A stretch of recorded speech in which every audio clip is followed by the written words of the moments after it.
Hello, listeners! Today is Wednesday, June 1st. Welcome to Behind the Numbers, Reimagining Retail, an eMarketer podcast made possible by Shop Plaza. This is the show where we talk about how retail collides with every part of our lives. I'm your host, Sara Lebow. One thing to know about me, I have worked in 3 different places where snakes have gotten loose. None of them were my fault, and I won't be elaborating any further at this time. On this episode, we'll be discussing how brands become cool again.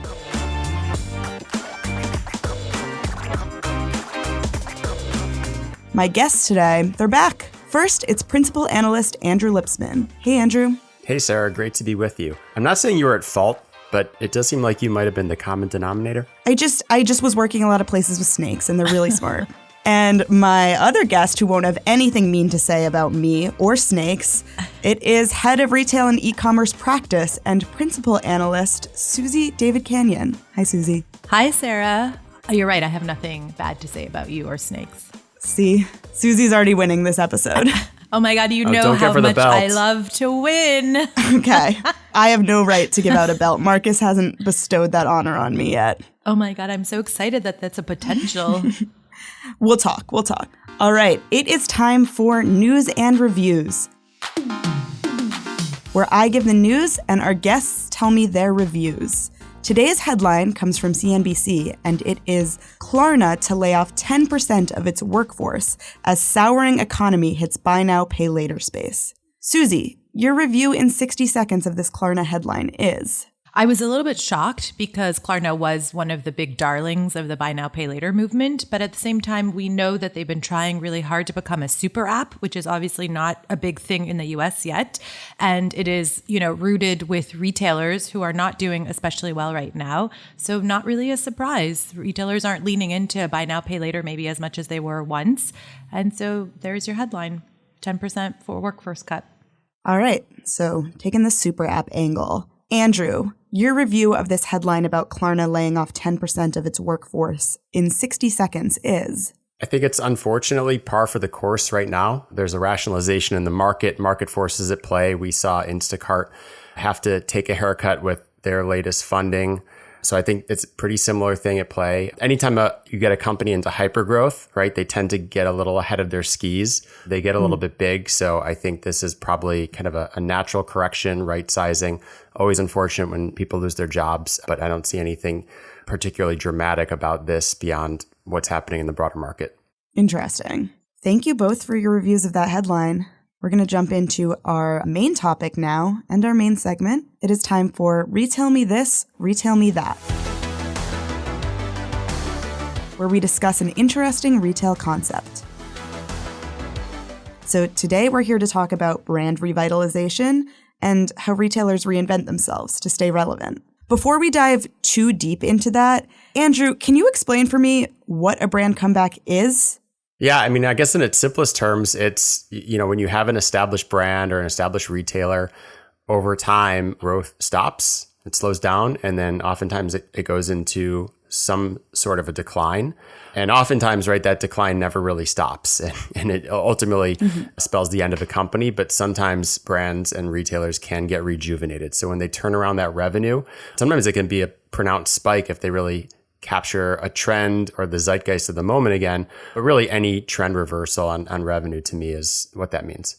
Gotcha. How does that differ from just a good season? So I think that, longevity is the answer to that, right? So if you capture one cool trend like millennial pink or white sneakers and you see a spike in sales and then you don't get ahead of the fashion trends and you just don't have anybody who is sort of sticking to you and your brand, then you're going to start losing steam. And so it's the idea around how many seasons are you really losing steam? And for some brands, it happens right away. But for other brands, it's a slow decline as the brand becomes less and less cool. Okay, sounds good. I'm still waiting for Beanie Babies' big comeback. So to make a comeback, first a brand has to fall from grace. How does a brand lose their way, Suzy? So this is really another one of my favorite topics because there are so many ways. And I think at the core of that is, for me, one of the biggest example is JCPenney, right? It was doing well. They got a new person to come in. He wanted to make a mark on the brand. He didn't think about who their customer base was. He wanted to use his playbook from another brand to like reapply it to a brand without really understanding it. And they lost big time. And this is one of those where I'm not really sure that I would like for them to make a comeback and be at the top again in some way, shape, or form. I believe in department stores. I'm not sure they're there yet, but I think for me, that's the crux, right?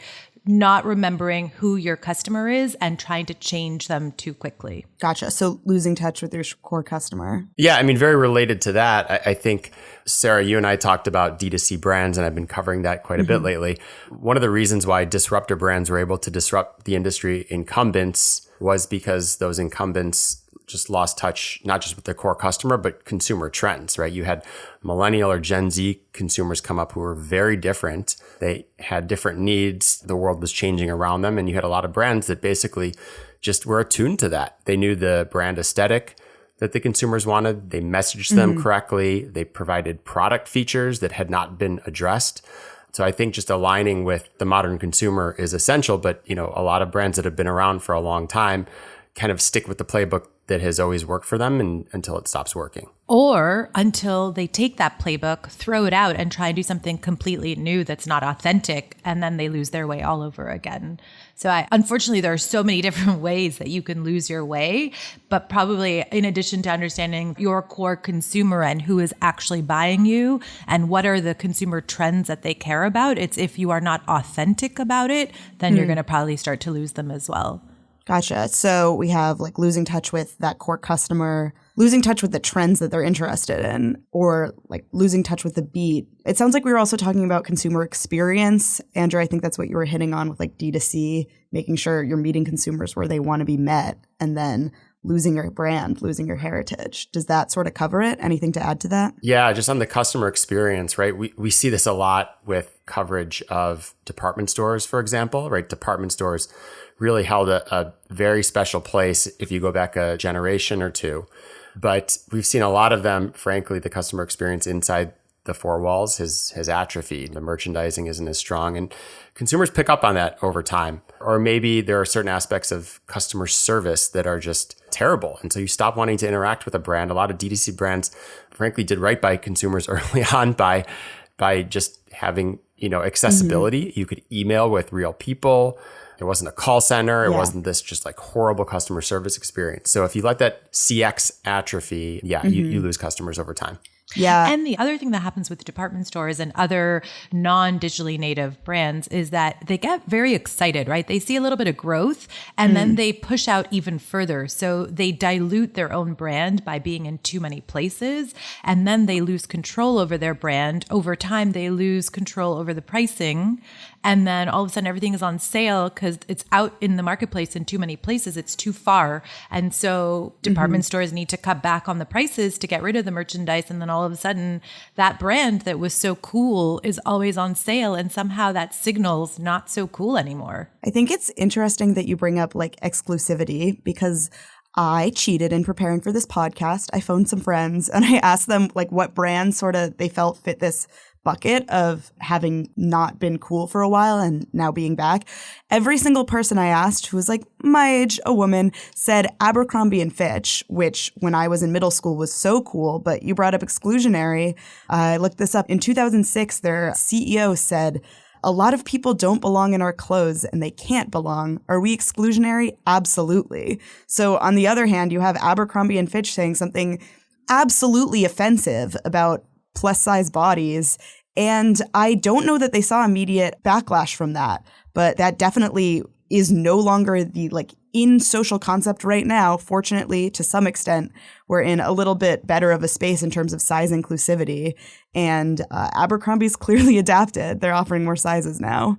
I think they also lost their way in terms of, it's a little bit of what happened to J. Crew. A lot of these vertical brands, right? J. Crew, Gap, Banana, they just kept giving us the exact same thing over and over again and didn't sort of stay like they had a hero product or look or silhouette, and that's just all they kept doing versus changing with the times. What you're talking about is more what Andrew was referring to before in terms of like consumer sentiment and like what's happening, cultural trends, which obviously Abercrombie did not meet early on, but those have also changed, right? What was happening in the early 2000s isn't quite exactly what's happening now.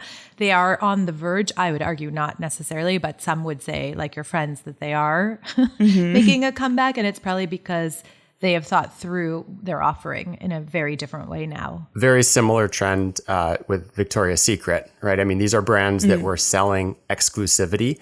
And that's great for a while until the trends completely move towards inclusivity, right? Now you're on the outside looking in. Kind of ironic. We're talking about social trends and fashion trends. I feel like two different like waves of trend. They go hand in hand. Yeah, I agree. For sure. What's the playbook for becoming cool again? Is there a playbook? Is it reading the room? How do brands become cool again? Andrew, I'll let you kick that one off. Wow. How does one become cool again? It's hard to know that. Yeah, what I'm asking you is how we can all become cool again. See, I mean, here's why it's difficult. Some of us have to be cool in the first place. So my kids definitely don't see me that way. No, I mean, I think, it's part of it is just a subtle shift in staying attuned to trends, right? You can actually be exclusive, for example, when the ethos of the time rewards that. But you can't lose touch with the consumer as they start to evolve. You need to see those trends creeping in towards inclusivity. Any of these brands could have gotten out ahead of that well in advance. They were 10 years too late to finally respond to it. And at that point, it had come to a head and they were actually kind of seen as bad guys. It certainly doesn't help when you have executives, putting their foot in their mouth. But I think there are just ways to stay better attuned to where the customer's at today.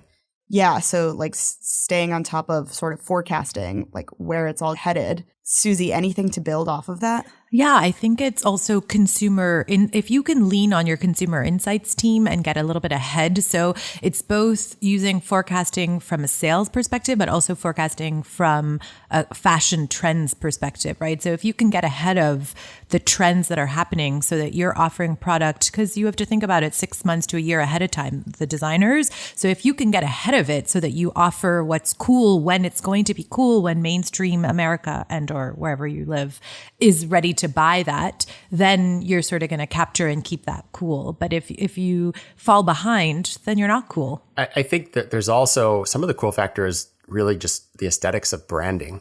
What's interesting is I think a lot of brands just start to look tired and then they'll do some sort of like total facelift, which also tries to over modernize and they completely miss the mark on that. I think what a lot of brands now are starting to settle into is brands that have rebranded terribly, moved back to something closer to their heritage. So it actually calls upon their heritage, but it's refreshed in enough of a way that I think it breathes a little bit of new life into the brand. The first one that comes to my mind here, which isn't in fashion or apparel, but Burger King did this. They really had a terrible logo from the 90s. And a terrible mascot, that plastic man. Yeah, so they kind of went back to the logo. I think a lot of brands, Gap actually missed the mark when they did that famous rebrand probably 10 years ago now. So I think kind of going back to your heritage, but finding a way to stay fresh is important. And then I would throw in 2022, which is not different than 2010. It's like I'm like forgetting what year we're in. In modern times, it's also about influencer marketing. Like that's what we're calling it now. And before that, it was just getting your product in the right hand of a cool person who would talk about it or be shown with it on would really help catapult you into coolness. So you guys are talking about what I want to talk about, which is examples of brands that have become cool again or brands that have failed at trying to become cool again. We've covered how brands fall from grace. We've covered the playbook for becoming cool again. After the break, we're going to get into the nitty-gritty of which brands have actually made themselves cool again. But first, let's hear a quick word from our sponsor, Shop Plaza.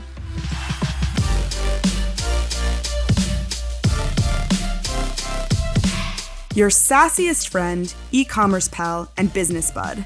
Shop Plaza keeps it real, keeps it simple, and keeps it all on a single platform. So, no matter where you are, what you're selling, or what your business size, you can tech your business to the next level. Whether you are looking to grow your business, gain an amazing solution, or become a partner, go to shopplaza.com That's SHOPLAZZA.com to learn more.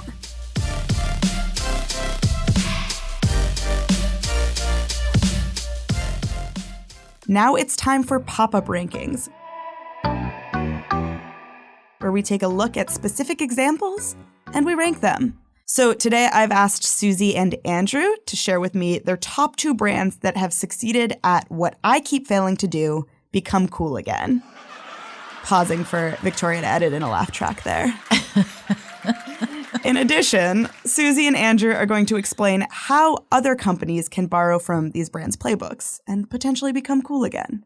So, Suzy, I'm going to hand it to you first for your first brand that has successfully become cool again. What is it? Sure. So for me, I think it's one that we talk a lot about, especially if you're in the department store space. It's Coach. I think we know, part of it is what we had said before, right? They have a strong heritage. They were founded in the 1940s, and then they were doing extremely well. And then they tanked. And I think part of the tanking, my words, my very official words, they tanked. Part of that was that they alienated their core, right? They started going after the aspirational luxury, which is not what they were. They started following a trend, which at the time was very cool, which is that logomania in the early 2000s, where everything was just plastered with logos. And they didn't realize that that's not who their core customer is. And they also didn't get off of that trend quickly enough. And so then all of a sudden, everybody was stuck with all these Coach and it wasn't even the leather bags. It was like the fabric C's all over the bags that nobody wanted to buy.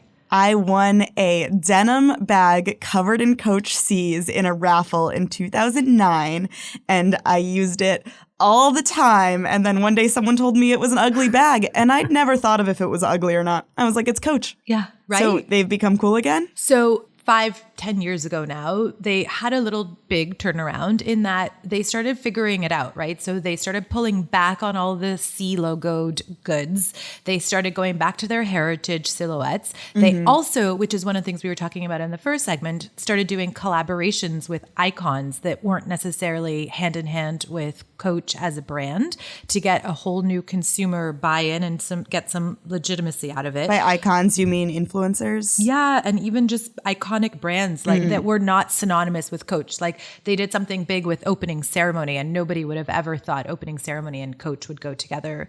To Andrew's point, they rethought about their design. They had a new designer come in. They revived some of their original looks. And then most important for Coach, at least, they realigned their distribution strategy and they made sure to try and get their products in the right spots and so that they weren't offered at a discount. Gotcha. Andrew, Suzy volleyed it over to you. What's a brand that you think has become cool again? So I'm just realizing there's a connection here between the brand that I chose, which is Champion, and the common thread. It's the C. I'll give you a little bit of history here. Both were acquired by Sara Lee Corporation, which my dad happened to work for about 20 years. So it's your dad made them cool again? Or your dad's guess. the reason they fell from grace? He had very little to do with that. But I will say this. This is Sara Lee like the ham? Well, I think of it like the pound cakes. Yes, the food brand. No, but they owned a lot of apparel brands, Hanes, so some major ones. It was a big conglomerate, right? And, I wonder if there is a common theme here, though, in getting acquired by a big conglomerate.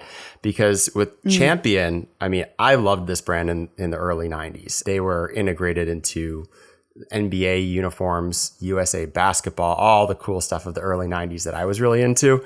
And then, something happened along the way in the mid or late 90s where the brand just got diluted. I think the brand went into Target and Walmart and big box retail. And I think it just lost its luster. So we talked about brand dilution. That happened. To what extent, the acquiring company was responsible for that, I don't know. But that may have been part of it. That's how it lost its way. And then they became cool? They became cool again. They kind of jumped on the ethos of Supreme, which was, hyper cool. Similar look. Yeah. They started to work with influencers. You started seeing, athletes and rappers and musicians and things wearing Champion again. And, Chance the Rapper is one that jumps out to me. But it just, all of a sudden it started to kind of come back and filter through social media. So, it was cool to see that brand that had a lot of cachet at one point was able to rejuvenate. Gotcha. Suzy, I'm handing it back to you. We have Coach, we have Champion. Does your brand also start with a C? Not technically, but it could. It's called Keds. Yeah. Close enough. And you know what? There are so many brands that have gone through these ups and downs, and I picked Keds for so many reasons. One, because I participated in their early 80s and 90s comeback. So I didn't realize it's over 100 years old, the brand, pretty much. And they have a very long heritage of off and on cool. Apparently Marilyn Monroe wore them in her heyday.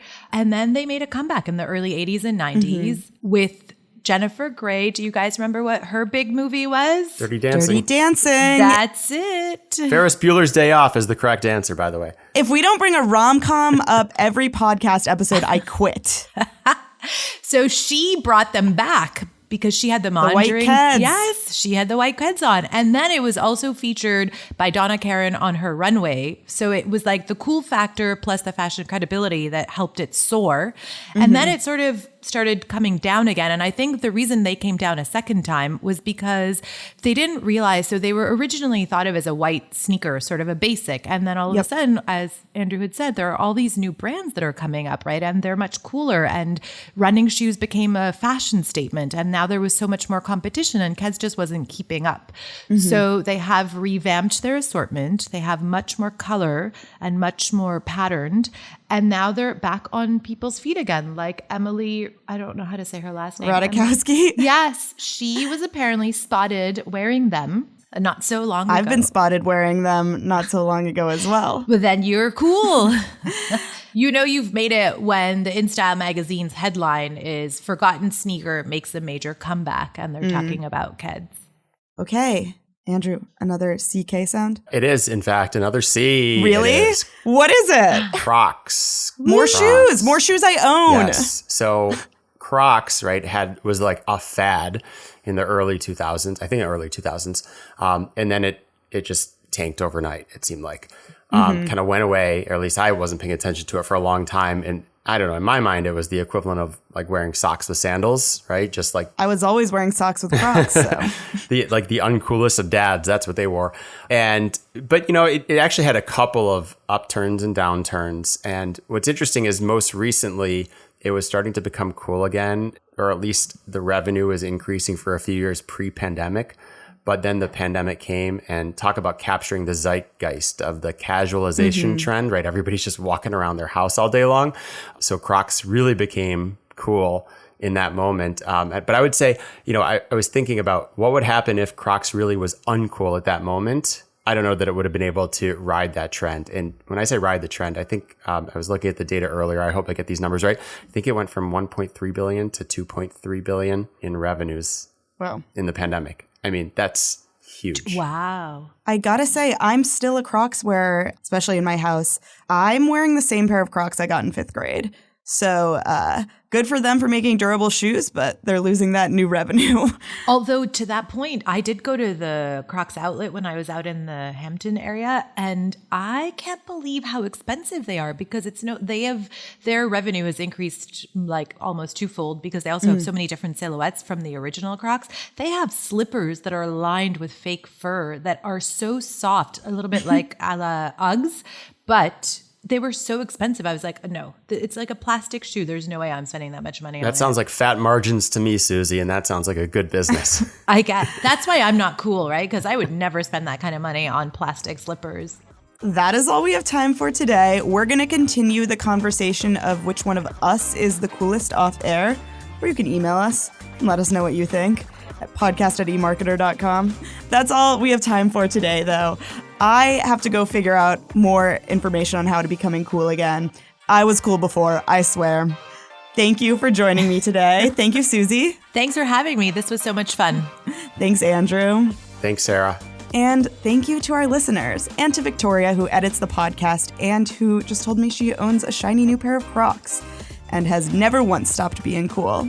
I'll see you next week for another episode of Behind the Numbers, Reimagining Retail, an eMarketer podcast made possible by Shop Plaza, where I'll be talking with Suzy and principal analyst from our payments desk, David Morris, about buy now, pay later. And tune in tomorrow for Behind the Numbers Daily, an eMarketer podcast. Bye.